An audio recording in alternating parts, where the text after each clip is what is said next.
इय्याका नअबुदु व इय्याका नस्तईन। मेरे पाकिस्तानियों, जो रियाया परवर ये सबकी जिम्मेदारी है इंसाफ के साथ कि वो पूरी कौम के दिलों में उनको आर्गुमेंट्स करने पड़ गए। पाकिस्तान के तमाम मुकद्दमात हैं अपने कारोबार के लिए और you have to fight against this terrorism. Pakistan जिंदाबाद। बिस्मिल्लाहिर्रहमानिर्रहीम जी। पाकिस्तानी इस्टेब्लिशमेंट, पाकिस्तान मिलिट्री की दास्तानें जो पिछले 2-3 साल में रकम हुई हैं, उसकी कोई मिसाल जो है पाकिस्तान की 75 साल तारीख में नहीं मिलती। इससे पहले भी हम बहुत मरतबा सुनते रहे कि मुख्तलिफ जगहों पर लोगों को उठाते थे, मिसिंग पर्सनस की हम लिस्ट देखते थे, बहुत कुछ हमारे सुनने में आता था, लेकिन एक बहुत बड़ी आबादी जो है उस पर यकीन नहीं रखती थी और उनको ये लगता था कि ये तमाम बातें शायद जो है फैब्रिकेटेड स्टोरीज हैं और ये तमाम किसी न किसी उनका तंजीमों से ताल्लुक है जो कि शायद कोई आज़ादी की तहरीकें चल रही हैं इस मुल्क में या कुछ ऐसा हो रहा है और जो कि जो पाकिस्तान मिलिट्री इस्टेब्लिशमेंट, पाकिस्तान की जो अफवाज हैं उनके लिए खतरे का बायस है। लेकिन उसके बाद 9 में वाला वाक़या और एक्चुअली उससे भी थोड़ा पहले जाएं और रजीम चेंज जब हुई तो रजीम चेंज के बाद हमने देखा कि किस तरह से इस मुल्क के मुहाफ़िज़ों ने इस मुल्क का तहफ़्फ़ुज़ जिनका ज़िम्मा था करना, उन्होंने ही इस मुल्क के लोगों को उठवाया, इस मुल्क के लोगों को उठवा के जेलों में डाला, बेगुनाह लोगों को एक विदिन 24 आवर 48 आवर्स 9 मई के बाद उठाया। उससे पहले भी उठाने का सिलसिला जारी रहा, लोगों को गायब कर देते थे। ये मुल्क के अंदर तो जारी था, लेकिन उसके बाद हमें सुनने में आया कि ये मुल्क से बाहर भी उन्होंने ऐसा किया है।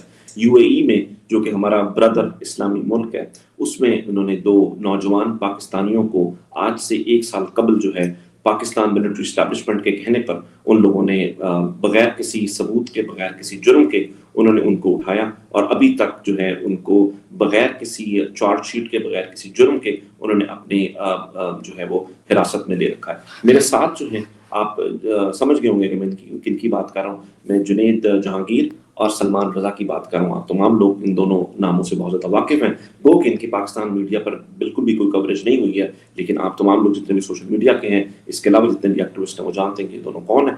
तो उनकी फैमिली जो है आज हमारे साथ है। मेरे साथ सबसे पहले जुनैद की जो बहन है वो डॉक्टर इफ्रा वो हैं। अस्सलाम वालेकुम डॉक्टर साहिबा। सबसे पहले आपका बहुत शुक्रिया फॉर योर आपके स्करेज का मैं बहुत ज़्यादा दाद देता हूँ कि आप सामने आई हैं और सामने आकर आप बात कर रहे हैं, बावजूद इसके कि बहुत ज़्यादा प्रेशर और ये तमाम चीज़ें हैं। लेकिन मैं जानना चाहता हूँ कि start from the day one कि एग्जैक्टली कैसे हुआ, जुनैद के बारे में क्या इन्फॉर्मेशन इस वक्त है और किस वक्त उसको अरेस्ट या अबडक्ट या जो भी कहें किस तरह से किया गया। ऐसा है कि पहले तो बहुत शुक्रिया, आपने भी मुझे बुलाया और यहाँ पर टाइम दिया कि मैं, क्योंकि तकरीबन एक साल से ऊपर हो चुका हुआ है और जुनैद जो है वो डिटेन्ड है, अरेस्टेड है और उसके बारे में डिफरेंट बातें करते हैं, तो क्लियर पिक्चर लोगों के सामने भी आ जाएगी और आप सबके सामने भी आ जाएगी कि क्या हुआ क्या नहीं हुआ।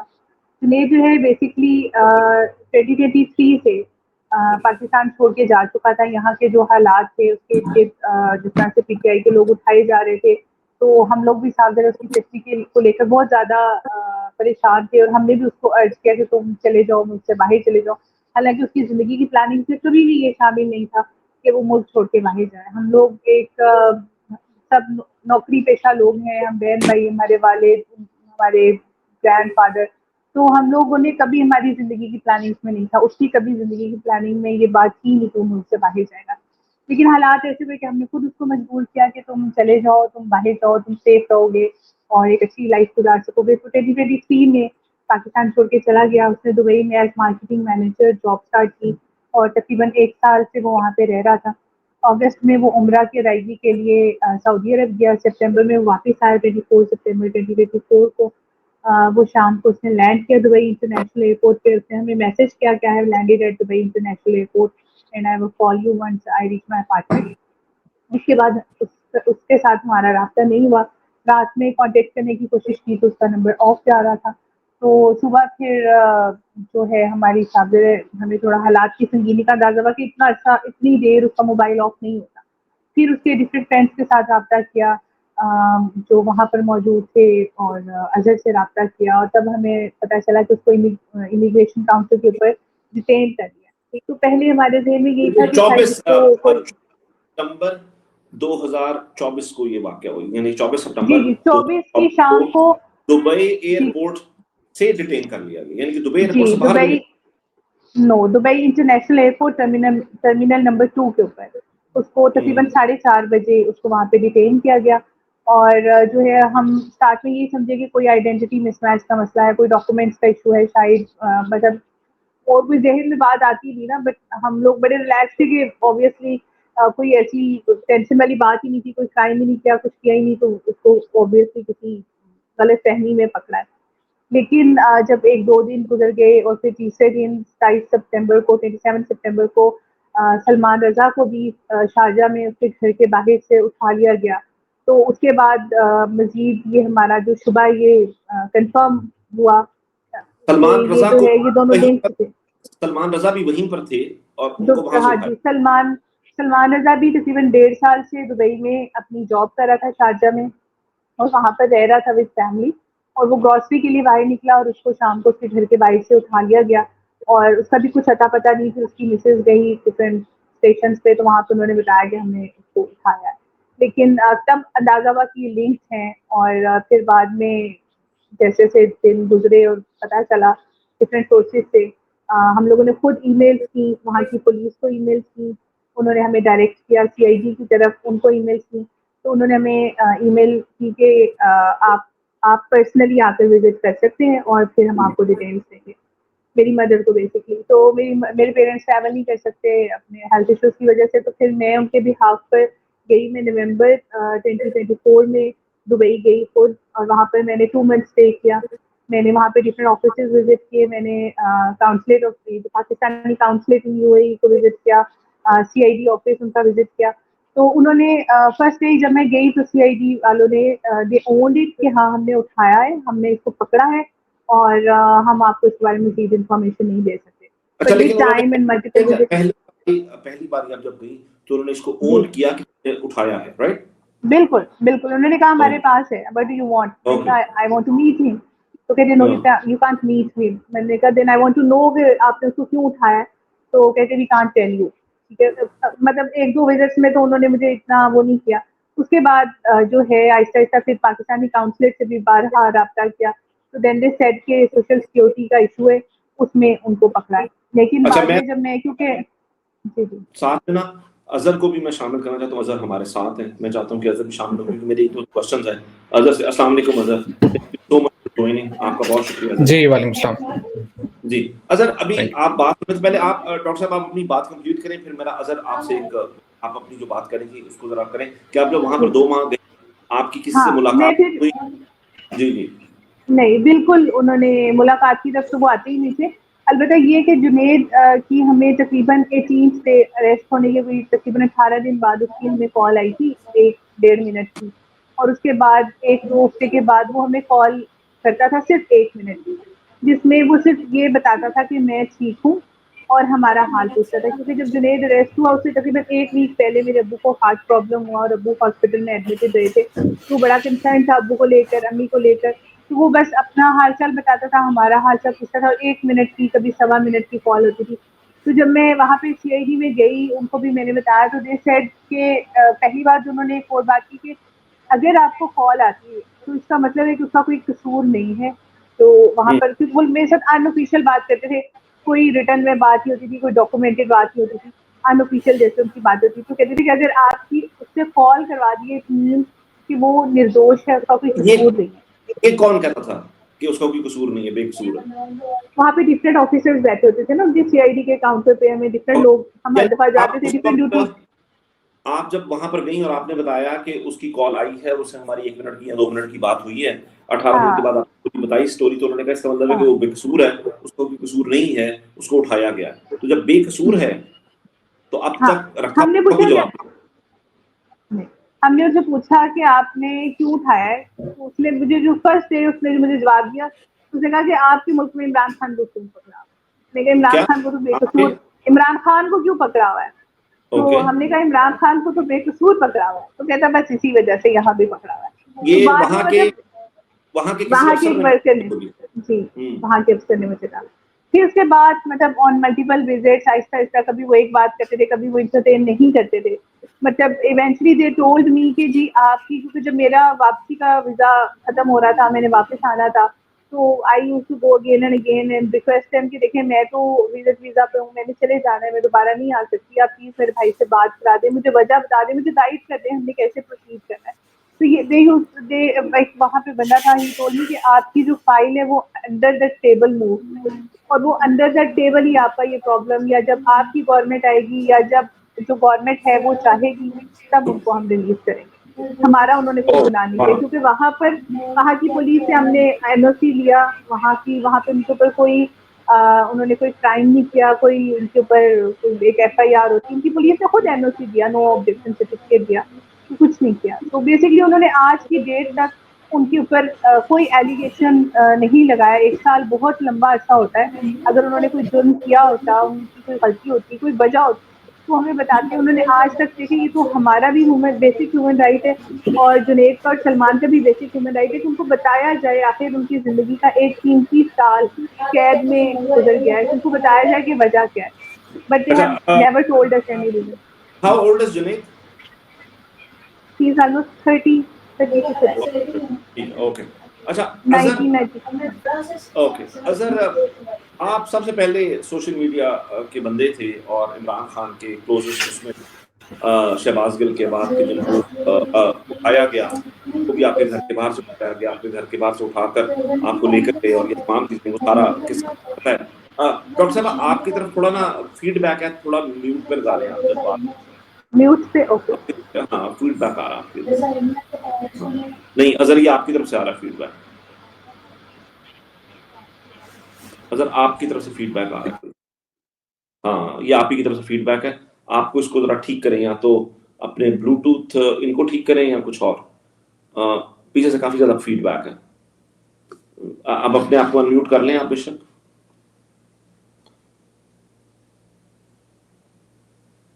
अच्छा, मेरे ख्याल से अजहर जो है, अजहर आप अपने आप को अनम्यूट करें। चलें आप जी बेहतर जी हैं। हाँ, प्लीज। तो अब ठीक है। अच्छा, तो एक तो आपको ये किया गया, दूसरा ये कि आप बहुत ज्यादा लोगों से राब्ते में रहे, आप अब तक आप राब्ते में हैं, आप इन्होंने जिस तरह बताया कि अजहर से हमने राब्ता किया, so what exactly happened with these two guys? एक तो ये बात, और दूसरा ये कि ये मुझे बताएं कि ये दोनों तो एक्टिवली वो नहीं थे, सोशल मीडिया का हिस्सा भी नहीं थे दुबई जाने के बाद, यहाँ के ये लोग काम कर रहे थे सोशल मीडिया के टीम के में, किसी टीम में? जी, अस्सलाम वालेकुम। बाकी तो डॉक्टर साहिबा ने ऑलमोस्ट सारी इन्फॉर्मेशन दी है। जो सलमान जो हैं ये तकरीबन मार्च 2023 में पाकिस्तान से चले गए थे और जुलाई 2023 में गया था। जुनैद अगस्त 2023 में गया था। तो वहाँ पे ये दोनों जो हैं अपना मार्केटिंग की जॉब्स कर रहे थे, क्योंकि उनकी एक स्किल है, वो कॉर्पोरेट सेक्टर में अपनी जॉब्स कर रहे थे और रियली कोई एक्टिविटी थी। सलमान की तो बिल्कुल ही सोशल मीडिया पे भी एक्टिविटी नहीं थी और जुनैद की भी बहुत कम थी सोशल मीडिया पे एक्टिविटी। और पाकिस्तान में वो डेफिनेटली हमारी टीम का हिस्सा थे, बड़ा एक्टिव हिस्सा थे पाकिस्तान में, लेकिन बाहर जाके वहाँ पे नहीं थे। और जुनैद का मैं, क्योंकि मेरी बड़ी पुरानी दोस्ती है, 10 साल से बड़ी करीबी दोस्ती भी है। हम दोनों वहाँ पे इकट्ठे रह रहे थे, शारजा में रूममेट्स थे हम। और मैंने अक्टूबर 2023 में अपना यूके का वीज़ा अप्लाई कर लिया था, वहाँ पे जाने के 2-3 महीने बाद ही। तो जुनैद को मैं कहता था, तो वो जुनैद कहता था नहीं मुझे ये बड़ा सेफ़ लगता है यूएई, और यहाँ पे बड़ा रूल ऑफ लॉ है और सेफ्टी है, तो इस वजह से उसने कहा कि मैं यहाँ पे ही अपना करियर परस्यू करूँगा। और बल्कि वो अपनी सिस्टर्स को भी कहता था, डॉक्टर्स हैं, उन्हें कहता था कि आप लोग यहाँ पे ही आ जाएँ, गल्फ़ में आएँ और यहाँ पे आप लोग अपना करियर परस्यू करें। तो अदरवाइज़ मैं 2024 में 6 महीने मेरे लगे थे वीज़ा प्रोसेस में, यूके आ गया था। तो मैं उसको इंसिस्ट करता रहता था कि यहाँ पे आ जाओ, लेकिन वो कहता था नहीं मैंने यहाँ पे मैं सेफ़ हूँ। तो वो उनके वहाँ पे सलमान की और जुनैद के रहने की एक रीज़न ये थी, वो ये समझते थे कि यहाँ पे रूल ऑफ लॉ है और यहाँ पे सेफ्टी है, सिक्योरिटी है। और अनफॉर्चुनेटली वो गलत साबित हुए। और जहाँ हम समझते थे कि कोई रूल ऑफ लॉ है, अभी तक 1 साल हो गया है, उनको कोई फैमिली की एक्सेस नहीं है, उनको काउंसलर की एक्सेस नहीं है, जो हमारे काउंसिल जनरल के लोग हैं उनकी एक्सेस नहीं है, लॉयर की एक्सेस नहीं है। पहले तो हमें जो सोर्सेज ने बताया 15 मई तक वो एजेंसीज़ के वहाँ पे, यूएई की एजेंसीज़ और पाकिस्तान की एजेंसीज़ वहाँ पे जो बैठी हैं, उनके हाथ में थे वो। पाकिस्तान की कौन सी पाकिस्तान की एजेंसी उनके पास डिटेंड थे। आपको पता ही है वहाँ पे काफ़ी ज़्यादा कोलैबोरेशन है और वहाँ पे एक दूसरे के साथ लोगों को एक्सचेंज भी करते हैं, सारा कुछ चल रहा होता है। तो हमें यही पता चला कि 15 मई तक उन लोगों के पास थे और उसके बाद इन्हें जेल में ट्रांसफ़र किया गया। और फिर भी एक जब लॉयर ने जी मैं वो बता रहा था, लॉयर ने कोर्ट के थ्रू वकालतनामा जो है वो साइन करवाया है, लेकिन जज कह रहा है कि जब तक इनके ऊपर कोई चार्जेस फ्रेम नहीं होते आप इन्हें एक्सेस नहीं कर सकते। और अभी तक वो अंडर इन्वेस्टिगेशन रखा गया है और पता नहीं कौन सी ऐसी इन्वेस्टिगेशन है जो 1 साल गुजर गया है और नहीं हो रही। और हम शुरू से एक फैमिली का, पार्टी का और सारे जो दोस्त, हमने हमारे कंसेंसस था कि हमने इस चीज़ को पब्लिक नहीं करना। और उसकी रीज़न ये थी कि हम बैक एंड पे जितने भी चैनल्स थे उनको यूज़ कर रहे थे। खान साहब को 2-3 बार मैसेज भेजे, उन्होंने बहुत ज़्यादा कंसर्न शो किया और उन्होंने, जैसे जुल्फ़ी बुखारी साहब हैं, आतिफ़ खान हैं, बाकी हमारे जो लोग हैं जितने भी हैं, शहबाज गिल हैं और जितने भी लोग हमारे हैं जिनका यूएई के एम्बेसडर के साथ कभी ना कभी कॉन्टेक्ट्स रहे हैं, उन सबको हमने मैसेज पहुंचाए। खान साहब की तरफ से उमर अयूब साहब और जुल्फ़ी साहब को मैसेज दिए गए, उन सब ने कांटेक्ट किया, लेकिन एम्बेसडर जो हैं यूएई के वो मतलब स्टार्ट में उन्होंने कहा कि I will get back to you, लेकिन उसके बाद किसी को भी उन्होंने कभी जवाब नहीं दिया। और उमर अयूब साहब ने अभी रिसेंटली, जब वो अपोजिशन लीडर थे 2 महीने पहले तक, उन्होंने एक ऑफिशियली लेटर अपने लेटर हेड पे, opposition leader of the national assembly के लेटर हेड पे एक लेटर लिखा यूएई के एम्बेसडर को कि इनके वेयर अबाउट्स का हमें बताया जाए और इनको रिलीज़ किया जाए, और लेकिन उसका भी कोई जवाब अभी तक नहीं आया। ओके, अब डॉक्टर साहब आप कुछ कहना चाह रही हैं? आपका माइक अनम्यूट कर लें, आपका माइक म्यूट है, उसको अनम्यूट कर लें आप प्लीज। अच्छा, आपकी अब जुनैद से बात होती है, उनसे बात होती है जुनैद से, या कि अब भी नहीं होती? जो जिस तरह ये बता रहे हैं कि पहले कहीं और जगह पर थे, जो कि शायद सीआईडी टाइप की जगह होगी, शायद नेशनल सिक्योरिटी जो भी है वहां पर थे, और अब जो है वो किसी आम जेल में है अजहर, यहाँ के कहाँ पर है? कोई आम हवालात टाइप? नहीं, वो लोग सीआईडी के पास नहीं थे। वो पुलिस से जब भी पूछा जाता था, पुलिस कहती थी नेशनल सिक्योरिटी का इशू है। हमारे बैक एंड के जितने भी चैनल्स थे वो भी जब भी किसी को भी रीच आउट करते थे वो कहते थे इट्स नेशनल सिक्योरिटी इशू, और फिर ऑफ द रिकॉर्ड यही बताते थे कि ये आपकी एजेंसीज और हमारी एजेंसीज का आपस का मतलब है, जब तक वो आपस में ये चीज़ नहीं करेंगे तो नहीं होगा। तो सीआईडी के पास नहीं थे। अब वो पुलिस की कस्टडी में उन्हें दिया गया 15 मई के बाद, लेकिन अभी भी उनके ऊपर कोई चार्जेस नहीं फ्रेम किए गए, कोई उनके ऊपर केस नहीं है, कोई उन के ऊपर चीज़ नहीं चल रही, और बस उन्हें जेल में रखा गया। बहुत ही अनहर्ड ऑफ। हमारी तो दुआ है कि उन्हें जल्द से जल्द छोड़ा जाए। हाँ जी। अच्छा, तो मेरा आपसे सवाल है डॉक्टर साहब कि क्या आपकी फोन पर कोई बात होती है जुनैद से, या कि अभी पहले वाले जिस तरह आप कह रही थी कि सिर्फ 1 मिनट की बात हुई थी, जब से ये जिस तरह अभी अजहर बता रहे थे कि 15 मई से वो दूसरे जेल में आ गए हैं, तो वो जेल कौन सी है उसके बारे में थोड़ा सा अगर आपको इल्म है तो, और दूसरा ये कि क्या फोन पर रब्ता है आपका उनसे? जी, अब जब से फोन पर वो मैं यानी कि 18 दिन के बाद उसकी कॉल करवाई थी, उसके बाद वो 2-3 वीक छोड़ के कभी वीकली, कभी 2-2, 3-3 वीक के बाद हमारी कॉल करवाती थी, जस्ट 1 मिनट की, 1 to 1.5 मिनट की। अभी जब से उन्होंने अलवतबा जेल में शिफ्ट किया है, तकरीबन मेरा हाल है 3-1 महीने हो गए, 3 से 4 महीने। अभी वो हमें कभी वीकली करवा देते, कभी 1 आध वीक स्किप करके करवा देते। अभी 7 मिनट्स की कॉल होती है, मतलब उसने 7 मिनट्स की बोली, बट अभी भी उनकी मर्जी है। लास्ट टाइम उन्होंने हमें 3.5 मिनट्स की कॉल करवा के कॉल कट हो गई। तो वैसे जनरली ही टोल्ड अस कि मुझे अब twice a month call allowed है 7 मिनट्स, लेकिन वो भी पूरी नहीं करवाते। ये जेल का क्या नाम है? रतबा क्या? अलवतबा जेल अबू धाबी में है। ये मैंने इसको बल्कि गूगल किया जी, इसको मैंने गूगल किया था तो इट सेड कि ये one of the toughest jails in UAE है, वहाँ की सख्त तरीन जेलों में से एक। अच्छा, अब मेरा अगर आप कुछ ऐड करना चाहते हो तो जल्दी से आप प्लीज करें, फिर मेरा एक सवाल है कुछ इसमें। मुझे किसी की भी तस्वीर नहीं आ रही इस वक्त। नजर, हाँ जी जी अजहर आपका म्यूट पर है, आप अनम्यूट कर लें अपने आप को पहले तो। जी जी जी हाँ, मैंने कहा आप कुछ ऐड करना चाह रहे हैं इसमें? अच्छा, मेरा एक क्वेश्चन डॉक्टर साहब से। जी, बस हमारी सोर्सेज ने यही बताया कि पहले एजेंसीज की तहवील में थे और बड़ा बुरी कंडीशन में रखा हुआ है। अब भी बुरी कंडीशन में रखा हुआ है।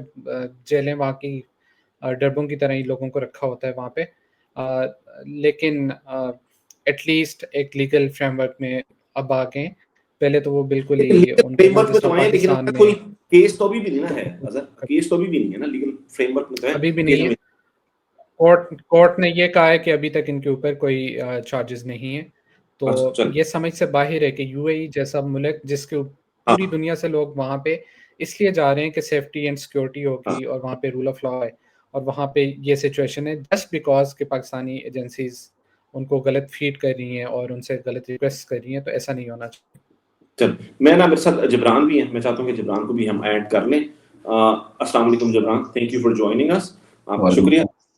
जिब्रान, हम बात कर रहे थे डॉक्टर इफ्रा साहिबा से, जुनैद जहांगीर की बहन है ये, और वो पूरी एक कहानी सुना रही थी कि किस तरह से उनको अरेस्ट, डिटेन, अबडक्ट, जो भी आप कहें, किया गया दुबई एयरपोर्ट से। मेरा एक सिर्फ सवाल है, उसके बाद Jibran you can doctor Ifra से, पाकिस्तान में किसी एजेंसी ने आपसे राब्ता किया कोई दबाव डालने के लिए, वैसे राब्ता, ऐसे कर लें वो हो जाएगा, ये कर लें तो हम छोड़ देंगे, कुछ ऐसा हुआ है? मेरे से पूछ रहे हैं? जी, आपसे जी। जी, मेरे भाई को, जो मेरा बड़ा भाई है, उसको तकरीबन 1 महीने पहले, शायद जुलाई में, उसको बुलाया था, एमआई के ऑफिस में बुलाया गया था और उससे कुछ उन्होंने बातें की, लेकिन उसके ऊपर उन्होंने ये नहीं कहा कि हम वो उसको पकड़ा हुआ है या हमने पकड़वाया हुआ है या किसी ने पकड़ा हुआ है। वो तो बल्कि अभी भी कहते कि शायद वो वहाँ पर अकाउंट चला रहा है। तो फिर मेरे भाई ने उनको बताया कि नहीं, वो वहाँ पर 1 साल से अंडर अरेस्ट है और बल्कि उसके ऊपर कोई एलिगेशन भी नहीं है। तो दे सेड कि नहीं, वो तो अरेस्ट नहीं है, हमारी इन्फॉर्मेशन है कि वो अकाउंट चला रहा है। तो बस फिर इस तरह से उन्होंने उससे बात की थी। और इसके अलावा अभी जो 5 अगस्त का जलसा था, या 5 अगस्त का जो एक एहतजाज था, उससे पहले हमारे घर में उन्होंने छापा भी मारा, पुलिस से छापा मारा। और इसके अलावा हमारा जो गांव में घर है, वहाँ पर 2-3 दफ़ा एजेंसीज के लोग गए हैं वहाँ पर, यानी कि लोगों से उन्होंने बात वगैरह की है हमारे बारे में या इस तरह से। तो अच्छा, लेकिन ये लोग तो एक्टिव नहीं, दे वर नॉट अच्छा, एक्टिव। इसमें जी बात करें। बाकी ये लोग दुबई के अंदर, तो मैंने आपको पहले भी बताया कि बिल्कुल एक्टिव नहीं थे सोशल मीडिया पे, ना सोशल मीडिया टीम में सच उनका कोई थी एक्टिविटी इतनी ज़्यादा। मैं इसमें एक चीज़ ऐड करना चाह रहा था कि हमारी जो एजेंसीज हैं उनकी हालत चेक करें। अब पाकिस्तान की जो एमआई है, मिलिट्री इंटेलिजेंस है, उसी के कहने पर यूएई में उनको डिटेन किया हुआ है पिछले 1 साल से। और उसी एमआई का एक और विंग है जो डिफरेंट अकाउंट्स के पीछे लगा हुआ है। वो आज से 2-3 महीने पहले जुनैद के भाई ज़ुहैब को वो कॉल करते हैं और उन्हें कहते हैं कि जी एमआई के ऑफिस में आए। और जब वो जाता है तो उसे कहते हैं कि जी जुनैद, ये नेमेसिस नाम का अकाउंट है ट्विटर पे कोई, तो कहते हैं कि ये वो चला रहा है। तो उसने कहा भाई ये आप लोगों ने ही तो वहाँ पे पकड़वाया हुआ है उसे, उसको 1 साल हो गया है। एंड दे वर शॉक्ड कि यार ये कैसे हो सकता है, ये तो हमें बड़ी खबर है कि वही चला रहा है। तो उसने निकाल के, उमर अयूब साहब का 2-3 दिन पहले लेटर आया था, उसने तो कहा कि ये देखें, नेशनल असेंबली का ऑपोजिशन लीडर एक लेटर लिख रहा है, उसके अंदर उसके पासपोर्ट नंबर लिखे हुए हैं, उनका जेल की जो आईडी है वो सारा कुछ लिखी हुई है। आप ये कैसे कह सकते हैं कि वो नहीं है? तो ये हालत है कि इनकी अपनी एजेंसीज के अंदर भी कोई या तो कोऑर्डिनेशन नहीं है या ये जानबूझ कर कोऑर्डिनेशन नहीं है, या जो जिसकी जो दिल में आ रहा है वो किया जा रहा है। Okay ji Jibran, I think क्योंकि उन्हीं दिनों किसी और शहरी को भी इसी अकाउंट के नाम पे वो उसके भी वालिद को बुलाया गया और उसने भी मेरे से कांटेक्ट किया कि जी मेरे साथ ये हो रहा है। ठीक है, 3-4 रोल जिस बंदे को उठाते हैं उन अकाउंट्स का चेक कर रहे होते हैं, जिनका पीटीआई से कोई लेना देना नहीं है, हम लोगों से लेना देना नहीं है। हालांकि मुझे भी जब अगवा किया था, मेरे भी पॉलीग्राफ टेस्ट किए 4 अकाउंट्स के बारे में कि ये आप चला रहे हैं या आपकी टीम चला रही है। हालांकि we had no idea, definitely polygraph में कुछ नहीं आया। तो ये इस तरह की सिचुएशन है हमारी एजेंसीज की। तो मैं तो ये पहले कहता हूँ अपनी आर्म्ड फोर्सेस के जो भी लोग हैं कि सबसे पहले तो इन लोगों को ट्रेनिंग कराएं और उनके बाद कुछ कराएं प्लीज। और इनको कोई ऐसा पैकेज भी लेके दें आपसे बात कर सके ताकि कोऑर्डिनेशन हो। जिब्रान, ये सोशल मीडिया से इतना डरते क्यों है ये लोग? मतलब अभी भी ये बता रहे हैं कि उठाते हैं, वो कहते हैं ये वाला अकाउंट आप चलाते हैं, वो वाला अकाउंट आप चलाते हैं। और इसके अलावा जुनैद और सलमान आप जानते हैं दोनों को, उनके बारे में जरा प्लीज। बिल्कुल, ये पहले तो बहुत बहुत शुक्रिया इनवाइट करने का। दूसरा ये कि डॉक्टर इफ्रा और आपकी पूरी फैमिली, पहले तो on behalf of PTI Pakistan very sorry जो जुनैद के साथ हो रहा है, फिर वो जो सलमान के साथ हो रहा है वहाँ पर, वेरी वेरी सॉरी। ये बहुत ही तकलीफदेह चीज़ है क्योंकि यू नो आपका कोई कांटेक्ट जाने मिलने नहीं दे रहे हो, और बहुत ही मतलब एक जैसे अजहर थोड़ी देर पहले कह रहा था, कोई चार्जेस ही नहीं है, तो मतलब इस तरह वो कैसे कर सकते हैं। लेकिन एक अफसोस बहुत है कि जैसे अपने लोग, जैसे मैंने कल परसों लिखा भी था कहीं, देखें होता ये है कि जब एक कोई पाकिस्तानी होता है ना, जैसे कोई दूसरे कोई मुल्क का कोई बंदा कहीं दूसरे मुल्क में पकड़ा जाता है, तो वो क्या करते हैं, हर मुमकिन कोशिश करते हैं कि यार अपना बंदा ले आएं, सही है, उसको अंदर इन्वेस्टिगेट करें, वो सब करें।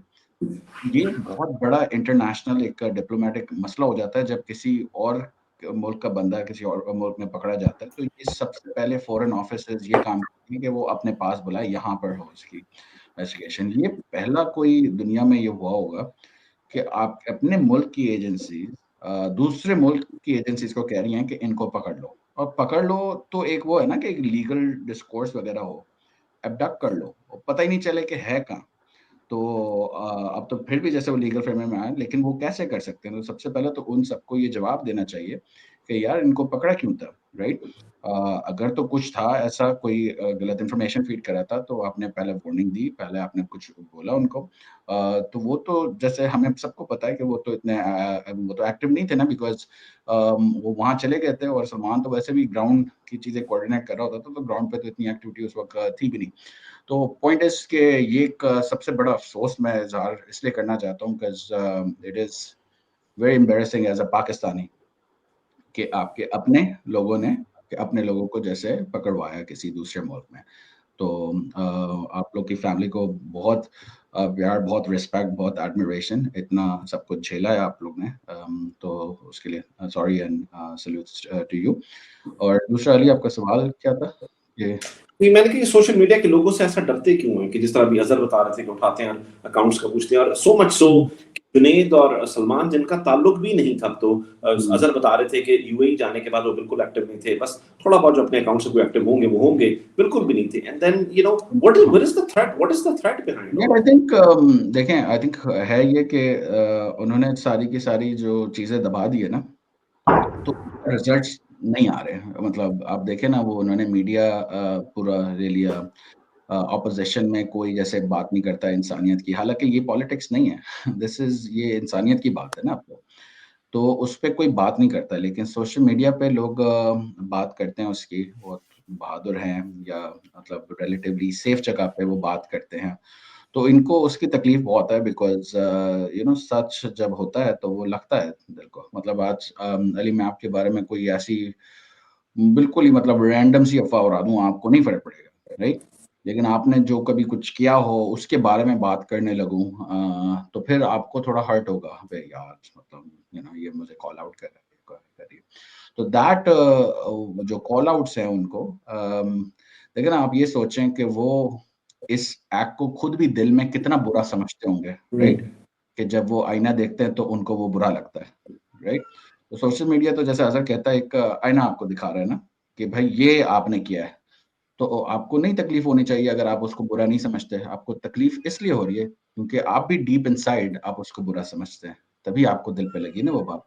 तो सोशल मीडिया ये है कि यार you know there so many people, और वो उनको आप जैसे ना, अगर हमें भी कोई कहे ना, हमें कोई आ जाके कहे कि आप लोग सोशल मीडिया के एक्सपर्ट हो, आप ये रोक के दिखाओ, I don't think even we can, because social media is आजाद, मतलब वो कुछ भी यू नो आप उनको जो लग रहा होता है वो सब कर रहे होते हैं।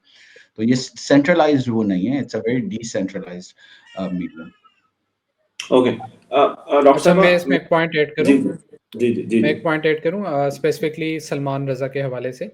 Salman Raza was operations lead of PTI SMT. तो ऑपरेशंस लीड का मतलब था कि ग्राउंड पे ऑपरेशन जो हमारे होते थे, जलसा, रैली, कोई इस तरह की जहाँ पे होना होता था ना, उसने बस हमारे जो ज़िले में कोई लड़का होता था उसको कहना था यार ये इसकी कवरेज करा लेना। स्टेज हमारे पे चढ़ा एमएलए एमपी का कोई लड़का होता था, उसे कहना होता था कि यार हमारे लड़के ने आना है तो इसको प्लीज़ एक्सेस दे देना, इसने अपना ताकि कैमरा अच्छी जगह पे रख ले, दैट्स इट। और ये 9 मई के बाद तो वैसे ही हमारी एक्टिविटी ग्राउंड पे बिल्कुल ना होने के बराबर थी, ठीक है? तो कोई एक्टिविटी हो नहीं रही थी, तो ऑपरेशंस क्या होने थे? पता नहीं हमारी एजेंसीज़ इसको, इन ऑपरेशंस को क्या समझ रही हैं कि ये सलमान की अबडक्शन से तकरीबन 10 दिन पहले हमारे एक और दोस्त जो साबका एसएमटी के मेंबर हैं, उनको कांटेक्ट किया गया एमआई के एक बंदे की तरफ से, और उसने फिर आगे सलमान को मैसेज भिजवाया कि जी ये कह रहे हैं कि हमारे साथ काम कर लो, तुम्हें हम बड़ा अच्छा पैकेज देंगे, फरहान विक टाइप लोगों की तरह बड़ा अच्छा आपको पैकेज देंगे, तो आप हमारे साथ आ जाओ। तो सलमान ने कहा जी मैं तो इधर अपनी फैमिली के साथ रह रहा हूँ और मैं अपनी जॉब कर रहा हूँ, मैं तो एक्टिव ही नहीं हूँ, तो और ना मेरा कुछ लेना देना है। ठीक है, उसने ये जवाब दिया और 10 दिन इन्होंने के क्या बाद कि यहाँ तक भी ये हो ऑफर किया गया। कि आप हमारे साथ काम करें, हम आपको पैसे देंगे उस काम करने के। हाँ जी, बड़ा अच्छा पैकेज देंगे। अब ये तो अच्छा। देखें, हर दूसरे बंदे को ये ऑफर्स हो रही होती हैं, और अब तो आप देखें हमारे मेन स्ट्रीम के जिस तरह सहाफ़ी, और उनको भी बाकायदा कोई आज़ाद चैनल बन रहा है, कोई पश्तो डिजिटल बन रहा है, कोई क्या बन रहा है, तो इस तरह बना के सबको पैसे दिलवाए जा रहे हैं। लेकिन कमाल देखें तो ये अली जनरेशन का, सब आई थिंक जो कुछ सुन रहा है, कमाल देखें कि जितने लोग थे इनको इतनी लुक्रेटिव ऑफर्स आई, सबने ठुकरा दी, सबने कहा नहीं यार सच का साथ देना। और ये बेसिकली असल करेंसी है। करेंसी एक ज़माने में होती होगी मनी, पावर, सही है, ताल्लुकात। असल करेंसी जो आपका अपना ज़मीर जो जिस पे राज़ी हो ना, वो होती है, और वो है इज़्ज़त, रिस्पेक्ट, और ये जो आप हक बात के लिए लड़ रहे होते हो, वो आपको ज़्यादा सुकून देता है। तो ये सारे लोग, I am so proud of not just हमारी official social media team, but जितने सोशल मीडिया के लोग हैं जो पकड़े गए और जिन्होंने नहीं हथियार डाले, उन्होंने कहा नहीं यार हमें चुप करा सकते हैं, हम झूठ तो नहीं बोलेंगे, हम वो नहीं जाएंगे। तो उसका मुझे एक बड़ी रिस्पेक्ट है सबकी, और इतने सारे लोग हैं, और वो कभी-कभी कॉल करके बोलते भी हैं कि यार जुबान भाई सिर्फ मैं सोच रहा हूँ एक ट्वीट कर दूँ, ये क्योंकि मुझे रोना आ रहा है, मैं किसी के लिए आवाज़ नहीं उठा सक रहा हूँ। इतना जैसे डिप्रेस्ड भी हैं कि यार ये बंदा उठाए, जैसे अता जब हुआ था सेकंड टाइम, कितने लोगों ने कॉल किया यार बस मैं कर दूँ, मैंने कहा यार हम कर रहे हैं ना, हम आवाज़ उठा रहे हैं, आप ना फिर ओवर लें, right? Because families first, health first, ये हमेशा हम कहते हैं लोगों को। तो कितने लोग हैं जिन्होंने सिर्फ सच की खातिर पैसों को तो लात मारी, बट इतना ज़ुल्म भी बर्दाश्त किया। क्योंकि वो जब आप नहीं मानते ना पैसे से, तो फिर ये ज़ुल्म करते हैं, और ये हमारे सामने सलमान और जुनैद के साथ ये ना पे ही ज़ुल्म कर रहे हैं ना, कि आप नहीं माने, हमारे साथ आपने काम नहीं किया, तो फिर हम दिखाते हैं आपको हम क्या कर सकते हैं, व्हिच इज़ वेरी शेमफुल। मतलब आप एक तो गलत काम कर रहे हैं, ठीक है, और फिर जब आपकी गलत काम में कोई आपके साथ नहीं आ रहा, आपको तो बच शुक्र अदा करना चाहिए अल्लाह का कि आप बच गए 2 और गुनाह से, मतलब, राइट? तो उस शुक्र अदा करने के बजाय उल्टा वो कर रहे हैं। तो मतलब देखें, ये ज़िंदगी तो आज है कल नहीं है, सही है? तो जो लोग ये कर रहे हैं उनको ये ज़रूर सोचना चाहिए कि यार उनकी भी फैमिलीज़ हैं, अल्लाह सब देख रहा है, और ये बहुत ज़्यादा ज़ुल्म है, सही है? आप किसी की फैमिलीज़ को उनके फैमिली में लोग बीमार हो जाते हैं, इस तरह की बातें सब सुन रहे होते हैं जब वो सब कुछ, तो ये इतना ना लें, इतनी आ नहीं लें किसी की। आई थिंक टाइम हो गया है, आपने अपना पॉइंट प्रूव कर दिया कि भाई आप अब दूसरे मुल्क में भी किसी को पकड़ा सकते हैं, और यूएई में पकड़ा सकते हैं। तो फिर अब हो गया, अब आप छोड़ दें, आई थिंक काफ़ी हो गया, इनफ हो गया। अच्छा डॉक्टर साहब, मेरा सवाल बस आखिरी 4-5 मिनट है हमारे पास। एक तो मेरा ये है कि जब आप यूएई में गई तो आप पाकिस्तान कॉन्सुलेट के बारे में हमने कभी बात नहीं की कि क्या वहां पर आपसे आपकी किसी ने मदद की? क्या एम्बेसडर जो थे जो हैं वहां पर अभी भी वही हैं जो पहले थे, मेरे ख्याल से चेंज नहीं हुए हैं, तो क्या आपसे उनकी मुलाकात हुई? उन्होंने किसी तरह का कोई हेल्पिंग हैंड या कुछ ऐसा कहा कि हम कुछ कोशिश करते हैं कुछ भी, या के कोई सुनवाई नहीं हुई?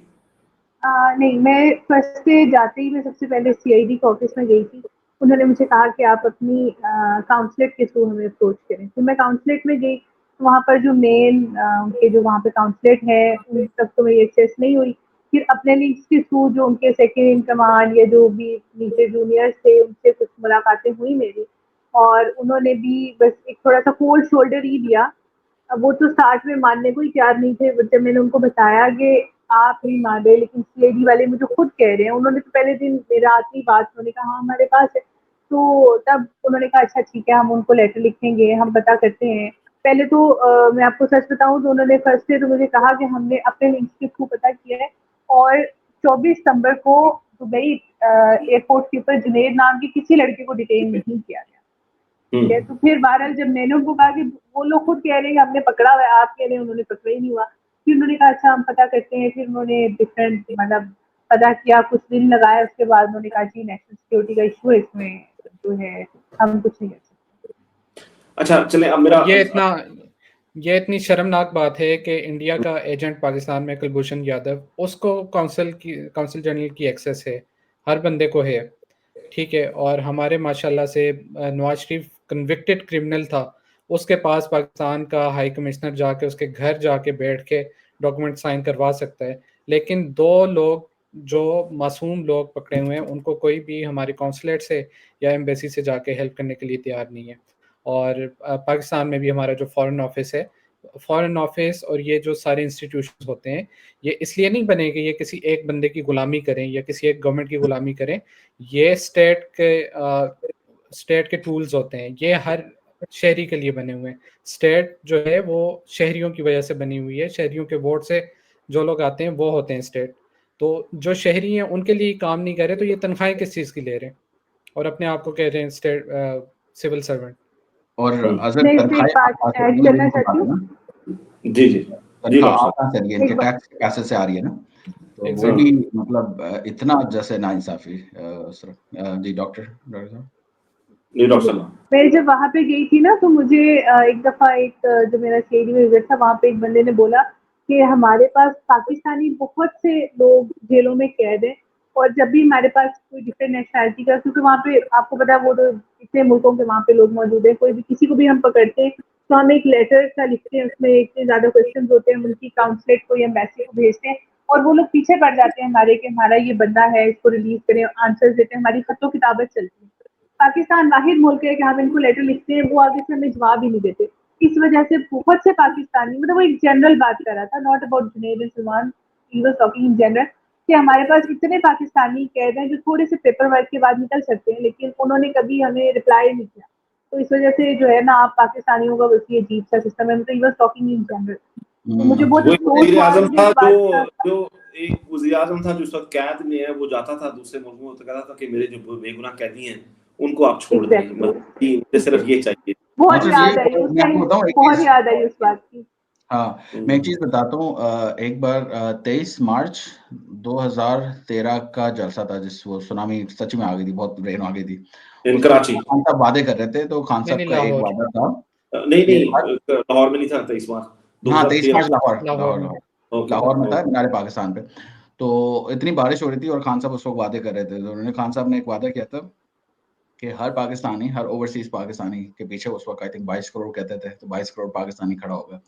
तो वो खान साहब ने अपनी दौरे हुकूमत में करके दिखाया, मतलब वो कहते हैं ना कि मतलब वो शहंशाह से मिल रहे हैं, उसमें कैदियों की बात कर रहे हैं, तो वो कितना मतलब वो कुछ भी मांग सकते थे, उन्होंने कहा यार मेरे कैदी वहां से छोड़ दे। तो यार ये बहुत बड़ी बात है, बहुत बड़ी बात है। शायद हमें उस टाइम इतना एहसास नहीं हुआ था, लेकिन आज बहुत एहसास होता है कि एक कैद, एक तो दियारे गैर जो है ये खुद ही एक बहुत बड़ी कैद होता है। कई बार आप किसी दूसरे मुल्क में होते हैं, जो लोग परदेसी हैं, खासतौर पे वो लोग, एक तो वो बंदा ना जो अपने शौक से मुल्क छोड़ के जाता है कि मैंने दूसरे मुल्क में जाना है, मैंने अच्छी लाइफ गुजारनी है, एक वो बंदा जो मजबूर होकर अपने मुल्क से हिजरत करके जाता है और वहां पे जाकर उसको, आप यकीन माने मुझे कभी कभी मतलब ये बात मेरे जेब में आती है कि वो जब यहाँ से हिजरत करके गए, खासतौर पर एक अरब मुल्क में, तो हमारी एक्सपेक्टेशन ये थी कि वो जैसे अंसारे मदीना ने किया था ना महाजरीन के साथ, कि वो हिजरत करके गए, उनके साथ कितना अच्छा सलूक किया, तो ये दोनों भी तो यहाँ से हिजरत करके गए ना, यहाँ के मुश्किल हालात से जान बचा के भागे या जो भी है, तो वहां पर बजाय वो अंसारे मदीना वाला सलूक करते, उन्होंने तो उनसे भी बुरा सलूक किया कि पाकिस्तान में सोशल मीडिया से रिलेटेड जितने भी लोग उठाए गए हैं उनको एक आध महीना रख के छोड़ देते हैं। आखिर उन्होंने क्या जुर्म किया है कि आपका 1 साल गुजर गया, आप उनको छोड़ ही नहीं रहे। मतलब आप बाकी सोशल मीडिया वालों के साथ भी कंपेयर कर लेना कि उन्होंने, उनका ऐसा क्या जुर्म था जो आपका गुस्सा ही नहीं उतरा, इनका नहीं उतरा या उनका नहीं उतरा, क्या वजह? आप कोई एलिगेशन लगाएं, उनको छोड़े, कोई बात करें, उनकी फैमिली से बात करें। हम लोग मतलब 1 साल हो गया, हमें ये समझ नहीं आती हमने कहाँ बात करनी है, किससे बात करनी है। और हम तो मैं ये समझती हूँ कि शायद हमारी ही फैमिलीज़ है, हमारी और सलमान रज़ा की, कि जिन्होंने इतना सब्र और खामोशी का मुज़ाहिरा किया। कोई किसी फैमिली ने इतना सब्र नहीं किया होगा। मैं एक और बात सिर्फ बताऊं, इसलिए जी, मैं एक बात बताऊं सिर्फ जैसे इसलिए कि इसमें जी, 2 एक मिनट। मुल्क इन्वॉल्व हैं। जी, जी। हाँ, नहीं नहीं, इसमें आप बात करें डॉक्टर साहब, आप बात अपनी कंप्लीट करें, एक मिनट। ये इमरान वो सिर्फ इसलिए कि इसमें 2 मुल्क इन्वॉल्व हैं। एक हमारे मुल्क की भी इंटरनेशनल कोई बेइज्जती ना हो, और यूएई भी हमारा ब्रादर इस्लामी मुल्क है, उनकी भी कोई बेइज्जती ना हो। क्योंकि देखिए जब जुनैद गया था वहाँ पर, टू बी ऑनेस्ट मैं बात करती हूँ, हम उसको अक्सर कहते थे कि खासतौर पे अरशद शरीफ का जो वाक़या हुआ, उसके बाद के मतलब यार तुम यहाँ ना रहो, तुम जैसे अज़हर ने ज़िक्र किया कि तुम आगे चले जाओ। तो वो बल्कि कहते थे कि नहीं, अरशद शरीफ के वाक़े के बाद ना अरब बहुत ज़्यादा केयरफुल हो गए हैं, वो ऐसा कोई काम नहीं करेंगे, उनको उससे उनकी बदनामी हुई है या उनको बड़ा एहसास हुआ है कि उन्होंने गलती की। बल्कि वो हमें भी कहता था, मुझे उसने मल्टीपल टाइम्स कहा, और मैंने एग्ज़ाम भी दिया यूएई का, वो जैसा अभी अज़हर ने भी ज़िक्र किया, हमें कहता था हम दोनों बहनों को कि आप लोग इधर आ जाओ, यहाँ बड़ी पुरसुकून ज़िंदगी है, यहाँ से एक इस्लामिक मुल्क है, इस्लामिक कल्चर है, 2 घंटे की फ्लाइट है, पाकिस्तान आ जा सकते हैं। मैं उसको कहती थी यार इससे बेहतर है फ्लैट देके यूके चले जाए, किसी और मुल्क में चले जाए, तुम भी वहाँ आ जाना, वहाँ की बेटर लाइफ है, यहाँ की मतलब इतनी अच्छी लाइफ नहीं है जनरली जो हमने अपने डॉक्टर कोलीग से सुना था।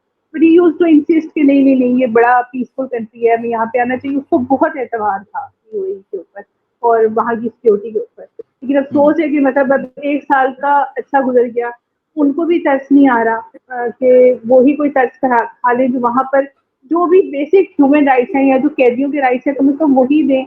उसके ऊपर एलिगेशन लगाएं, उसका ट्रायल करें, उसने कोई जुर्म किया है तो बताएं, हमें बताएं, उसको लॉयर की एक्सेस दें, उसको फैमिली की एक्सेस दें। जी, जिब्रान आप कुछ कह रहे थे, सॉरी हाँ, आपकी मैं बात कह रहा था देखें, या तो कुछ गलत काम किया होता ना, तो गुस्सा जैसे बनता था। वो दोनों मतलब इतने मुहिब्बुल वतन लोग, हर चीज़ में पाकिस्तान, राइट? ये तो मतलब नौजवान मतलब कुछ नहीं कर सकते। अपनी स्टार्टअप, इतना टैलेंट था, अपनी स्टार्टअप लगा के मतलब कहीं बाहर चले जाते, यूरोप के किसी मुल्क चले जाते, वहाँ पर बिज़नेस कर रहे होते, अपना पैसा बना रहे होते। इतना टैलेंट था, मतलब they are basically one of the best digital minds of the country, right? एक पाकिस्तान में रह के पाकिस्तान की खिदमत करने का ख्वाब जो जो था, मतलब उसकी सज़ा बेसिकली मिल रही है।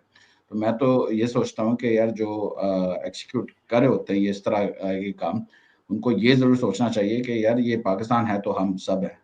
ये तो नहीं है कि मतलब किसी एक बंदे के मतलब गुलाम बन के पूरी कौम रह जाए, चाहे 25 crore. That needs to be realise कि यार ये पाकिस्तान है तो हम सबकी पहचान है और कभी मतलब ये जाएगी नहीं।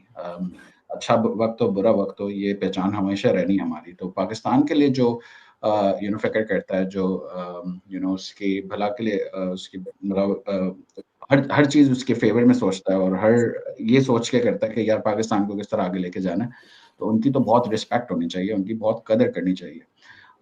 ये तो बहुत ही जैसे उल्टा हो रहा है उल्टा, तो ये बहुत इम्पोर्टेंट है कि ये ख़त्म हो, और वो आए। और मैं डॉक्टर इरफ़ा आपको मैं ये बता दूँ, ये वक़्त चला जाएगा इंशाअल्लाह, वो 2 भी वापस आएँगे और इमरान खान भी वापस आएँगे।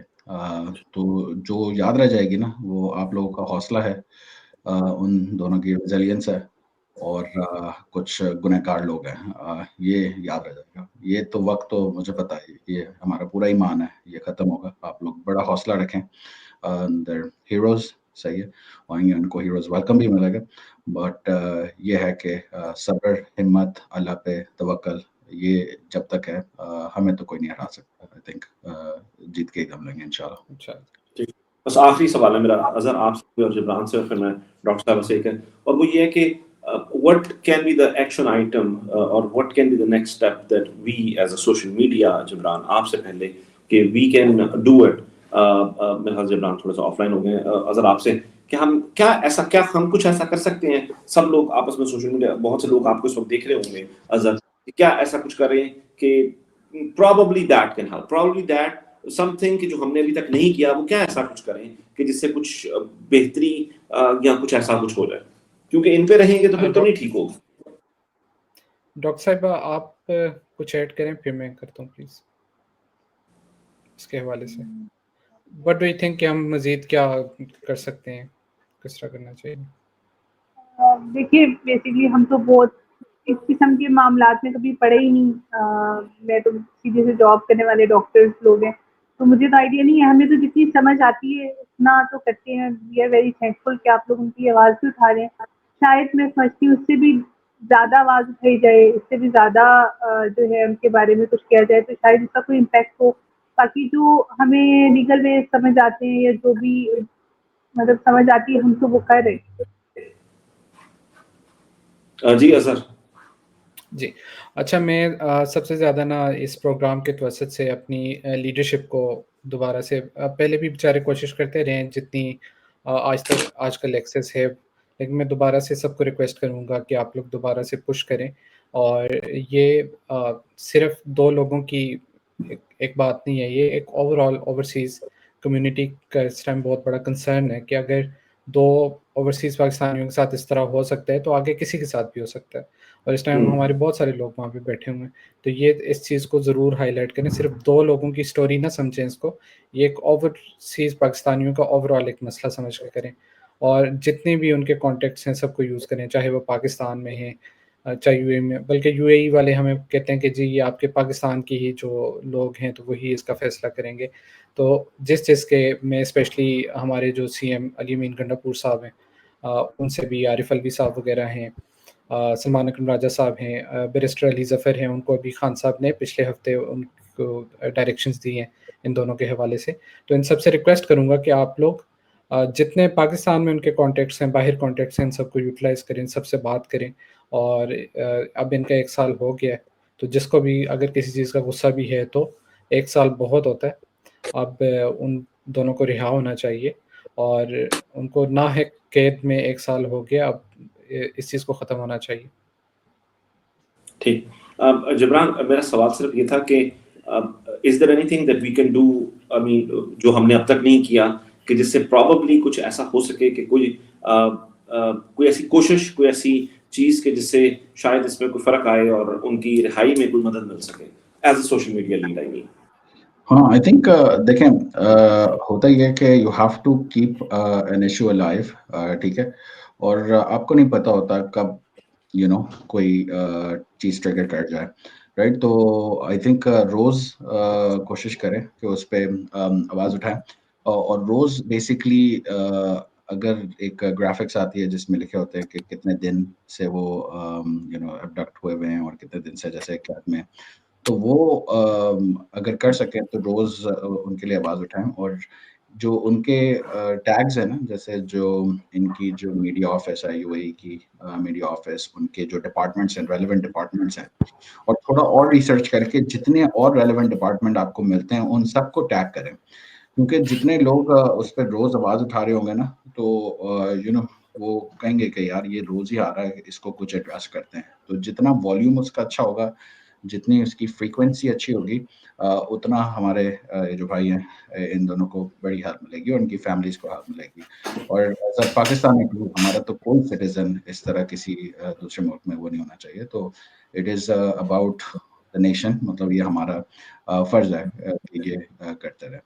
और सच बता रहा हूँ, वैसे देखें जैसे डॉक्टर इरफान, वो तो शायद इतना ना बोलें, लेकिन मैं उनकी तरफ से और सलमान की वाइफ की और उनकी फैमिली की तरफ से मैं रिक्वेस्ट करता हूँ, मैं प्लीड करता हूँ कि ये रोज़ करें। क्योंकि देखें रिजल्ट तो नहीं है हमारे हाथ में, लेकिन जब ये देखते हैं ना कि लोग बात कर रहे हैं और इस पे आवाज़ उठ रही है, तो उनको एक बड़ा कम्फर्ट मिलता है, उनको एक सुकून थोड़ा होता है कि देखें हम अकेले नहीं हैं, लोग हमारे साथ हैं।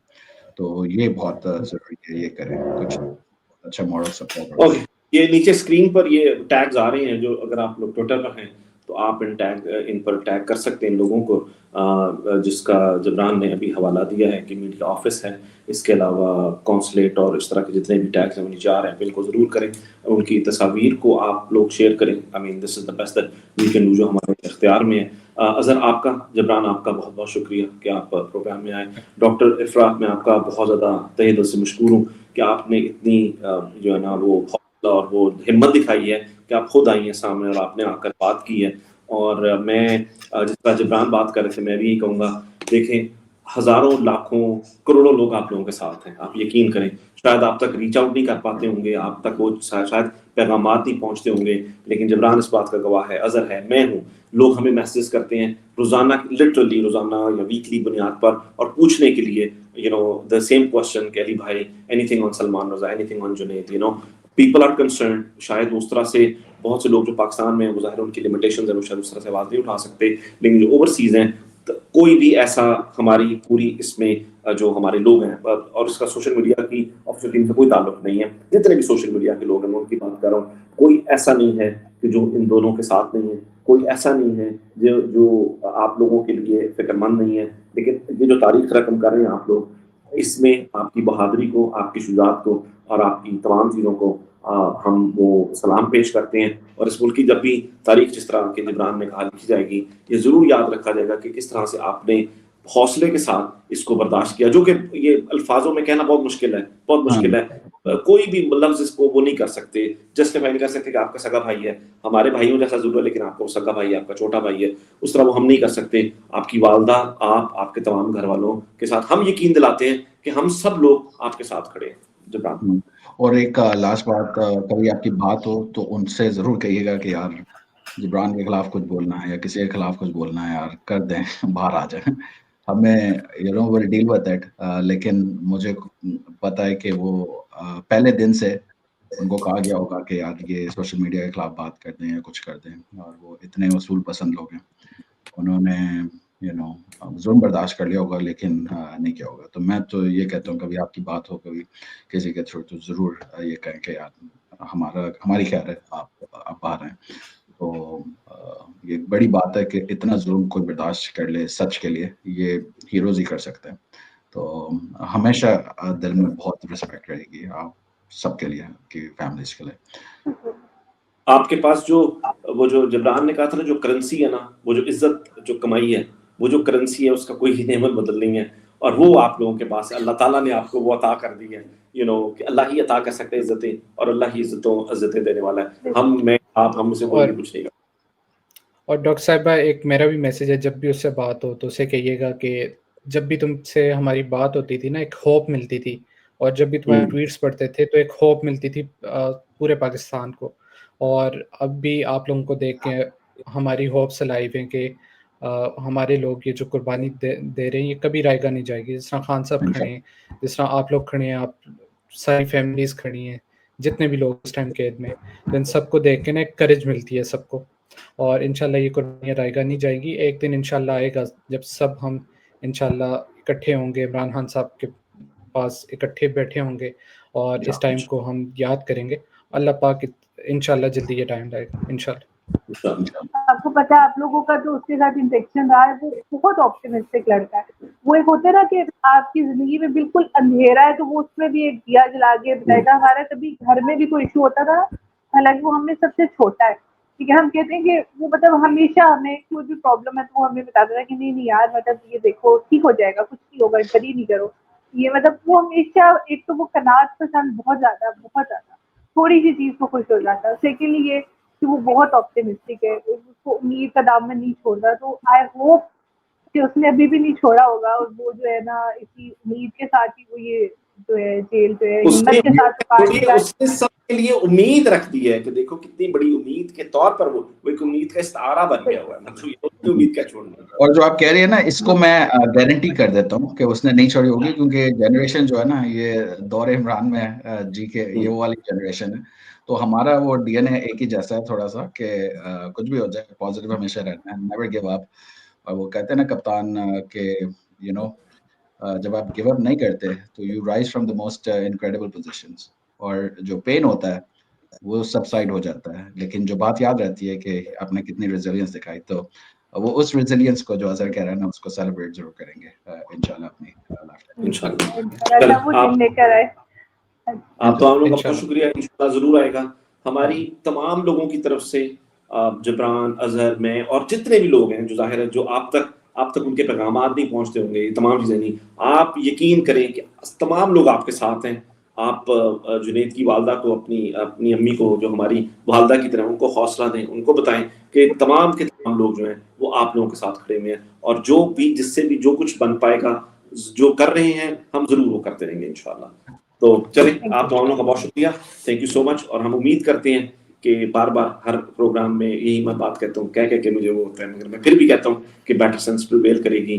थोड़ा सा बेहतरी की तरफ सोचेंगे, थोड़ा सा सोचेंगे कि ये जो कुछ कर रहे हैं, जो नफरतों के बीच बो रहे हैं, जो तनावर दरख्त बना चुके हैं, इनको बस करते हैं, ये बस करें। ये काटना बहुत मुश्किल होगा आप तमाम लोगों के लिए, और इसमें भी आपका नुकसान नहीं है, ये हमारा भी नुकसान है। हम एक लोग हैं, हम सबका इसमें नुकसान है। आप दोनों का शुक्रिया। पाकिस्तान जिंदाबाद।